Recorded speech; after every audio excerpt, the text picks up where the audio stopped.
मई के महीने की तेज धूप। गांव के बाहर सड़क के किनारे नीले रंग की तिरपाल से बनी एक झोपड़ी है। तिरपाल को उड़ने से बचाने के लिए उस पर कुछ सूखे पत्ते और लकड़ियां रखी हैं।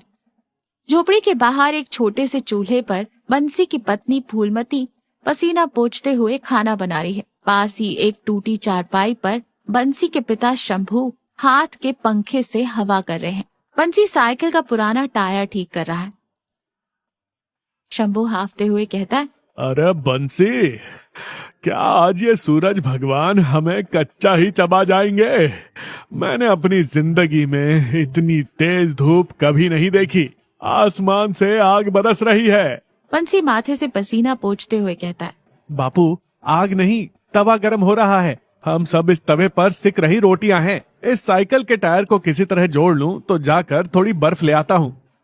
फूलमती चूल्हे की आग से परेशान होते हुए कहती है, बर्फ बाद में ले आना, पहले इस चूल्हे का कुछ करो। ऊपर आसमान से धूप, नीचे इस चूल्हे की आग। ऐसा लगता है किसी दिन मैं भी पककर सब्जी बन जाऊंगी। बंसी हंसते हुए कहता है, अरे भाग्यवान, अगर तुम सब्जी बन जाओगी तो मैं क्या खाऊंगा? वैसे तुम्हारी बातों में जो तीखापन और मसाला है वो किसी और सब्जी में कहाँ मिलेगा?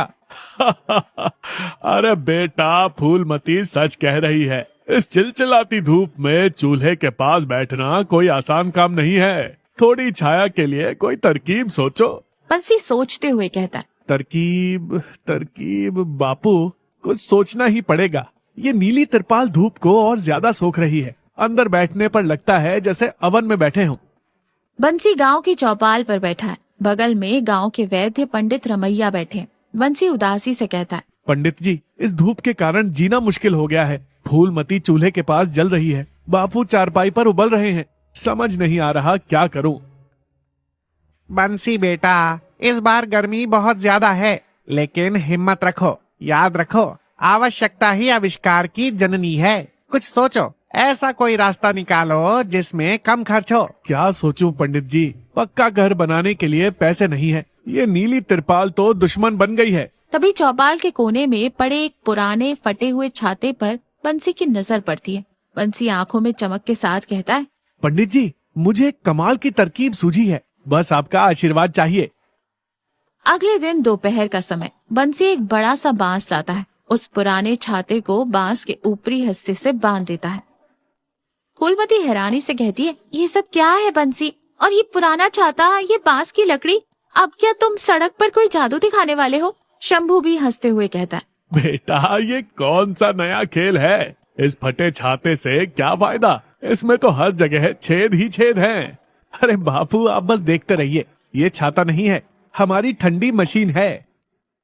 बंसी उस बांस को फूलमती के खाना बनाने वाली जगह पर जमीन में गाड़ देता है। फिर कुछ सूखी घास और पत्ते लाकर उस छाते के ऊपर फैला देता है।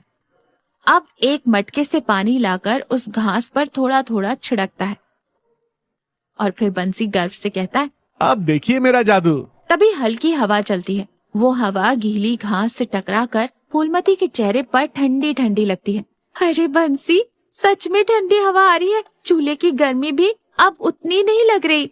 शंभू खुशी से कहता है, वाह रे बंसी, कमाल कर दिया। इसे कहते हैं दिमाग का इस्तेमाल करना।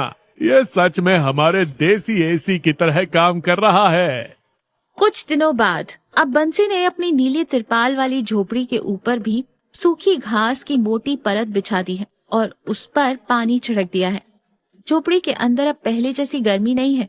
फूलमती आराम से खाना बना रही है। शंभू चारपाई पर चैन से सो रहा है। फूलमती बंसी को खाना परोसते हुए कहती है, सच में बंसी, तुम्हारी इस तरकीब ने हमारी जान बचा ली। अब मुझे चूल्हे के पास उतनी गर्मी महसूस नहीं होती। अंदर बापू को भी कोई परेशानी नहीं है। बंसी हंसते हुए कहता है, मैंने कहा था ना भाग्यवान, मुसीबत कितनी भी बड़ी क्यों ना हो, अगर हम थोड़ा दिमाग लगाएं और एक दूसरे का साथ दें तो किसी भी मुश्किल को आसानी से पार कर सकते हैं। तभी गांव का अमीर सेठ धनीराम वहां से गुजरता है। वो पसीने से लथपथ है और हांफ रहा है।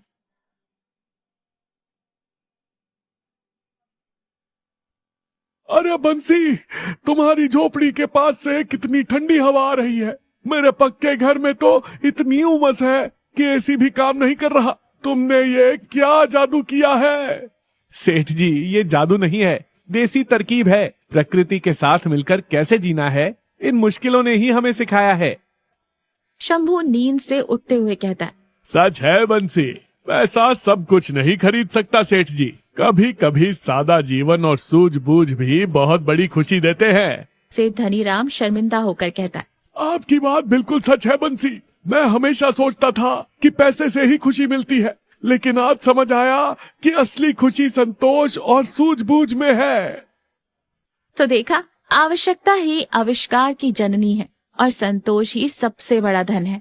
मुश्किल समय में रोने के बजाय अगर हम अपने दिमाग का इस्तेमाल करें और जो हमारे पास है उसी में खुश रहने की कोशिश करें, तो हम किसी भी समस्या का सामना कर सकते हैं। पैसे शायद केवल भौतिक सुख दे सकता है, लेकिन असली शांति हमारी सोच में और अपने लोगों के साथ रहने में है।